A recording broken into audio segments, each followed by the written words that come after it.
ದೇವಳದಲ್ಲಿ ಶವಗಳನ್ನು ಹೂತಿಟ್ಟ ಪ್ರಕರಣಕ್ಕೆ ಸಂಬಂಧಿಸಿದಂತೆ ಎಸ್ಐಟಿ ತನಿಖೆ ಚುರುಕುಗೊಳಿಸಿದೆ. ದೂರು ನೀಡಿರುವ ವ್ಯಕ್ತಿ ಕರೆತಂದು ನೇತ್ರಾವತಿ ನದಿ ದಡದಲ್ಲಿ ಸ್ಥಳ ಮಹಜರು ನಡೆಸಿದೆ. ಎಸ್ಐಟಿ ವಿಚಾರಣೆ ವೇಳೆ ದೂರುದಾರ ತಾನು ಕೆಲ ತಲೆಬುರುಡೆಗಳನ್ನು ನೇತ್ರಾವತಿ ನದಿಯ ಸ್ನಾನಘಟ್ಟದ ಬಳಿಯಿಂದ ಹೊರ ತೆಗೆದಿರುವುದಾಗಿ ತಿಳಿಸಿದ್ದ. ಈ ಹಿನ್ನೆಲೆಯಲ್ಲಿ ಎಸ್ಐಟಿ ಅಧಿಕಾರಿಗಳು ಇಂದು ಸ್ಥಳ ಮಹಜರು ನಡೆಸಿದ್ದಾರೆ. ಎಸ್ಐಟಿ ತಂಡ ಕಳೆದ 2 ದಿನಗಳಿಂದ ದೂರುದಾರನ ವಿಚಾರಣೆ ನಡೆಸಿದ್ದು ಸುಮಾರು 14 ಗಂಟೆಗಳ ಕಾಲ ವಿಚಾರಣೆ ನಡೆಸಿ ಹಲವು ಮಹತ್ವದ ಮಾಹಿತಿಗಳನ್ನು ಪಡೆದುಕೊಂಡಿದೆ. ಜಾತಿ ಮಠಗಳಿಂದ ಸಮಾಜ ಕಲುಷಿತಗೊಂಡ ನಿರ್ದೇಶನಗಳಿದ್ದರೆ ತೋರಿಸಿ. ರಂಭಾಪುರಿ ಪೀಠ ಜಾತ್ಯತೀತವೇ ಎಂಬುದನ್ನು ಮೊದಲು ಸ್ಪಷ್ಟಪಡಿಸಿ ಎಂದು ಹಿಂದುಳಿದ ಮತ್ತು ದಲಿತ ಮಠಾಧೀಶರ ಒಕ್ಕೂಟವು ರಂಭಾಪುರಿ ಪೀಠದ ವೀರಸೋಮೇಶ್ವರ ಸ್ವಾಮೀಜಿ ಅವರಿಗೆ ಸವಾಲು ಹಾಕಿದೆ.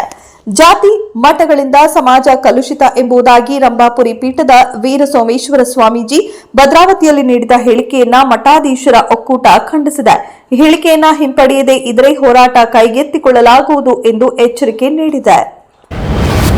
ಭಾರತೀಯ ಸಶಸ್ತ್ರ ಪಡೆಗಳು ಪಾಕಿಸ್ತಾನದ 9 ಭಯೋತ್ಪಾದಕ ತಾಣಗಳ ಮೇಲೆ ಸಂಘಟಿತ ದಾಳಿ ನಡೆಸಿದ್ದವು. ಈ ಕಾರ್ಯಾಚರಣೆ ಕೇವಲ 22 ನಿಮಿಷಗಳಲ್ಲಿ ಪೂರ್ಣಗೊಂಡಿತ್ತು ಎಂದು ರಕ್ಷಣಾ ಸಚಿವ ರಾಜನಾಥ್ ಸಿಂಗ್ ಹೇಳಿದ್ದಾರೆ.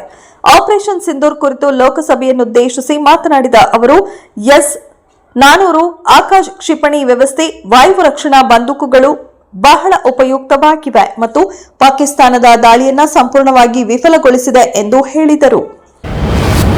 ಬಿಹಾರ ರಾಜ್ಯದ ವಿಧಾನಸಭೆ ಚುನಾವಣೆ ಸಮೀಪಿಸುತ್ತಿರುವ ಹಿನ್ನೆಲೆಯಲ್ಲಿ ಮತದಾರರ ಪಟ್ಟಿಯಿಂದ ಮತದಾರರ ಹೆಸರನ್ನ ತೆಗೆದುಹಾಕಿರುವ ವಿಚಾರ ರಾಷ್ಟ್ರಾದ್ಯಂತ ತೀವ್ರ ಚರ್ಚೆಗೆ ಗ್ರಾಸವಾಗಿದೆ. ಭಾರತದ ಚುನಾವಣಾ ಆಯೋಗ ಮತದಾರರ ಪಟ್ಟಿಯಿಂದ ಮತದಾರರ ಹೆಸರನ್ನ ಅಳಿಸಿ ಹಾಕಿರುವ ವಿಚಾರದ ಬಗ್ಗೆ ಆರೋಪ ಪ್ರತ್ಯಾರೋಪಗಳು ಕೇಳಿಬರುತ್ತಿವೆ. ಪ್ರಮುಖ ರಾಜಕೀಯ ಪಕ್ಷಗಳ ನಡುವೆ ಈ ವಿಚಾರದಲ್ಲಿ ಬಿರುಸಿನ ಚರ್ಚೆಗಳು ನಡೆಯುತ್ತಿವೆ. ಈ ನಡುವೆ ಚುನಾವಣಾ ಆಯೋಗ ಅನರ್ಹರನ್ನ ಮತದಾರರ ಪಟ್ಟಿಯಿಂದ ಅಳಿಸಿ ಹಾಕಲಾಗಿದೆ ಎಂಬ ಸಮರ್ಥನೆ ಮಾಡಿಕೊಂಡಿದೆ.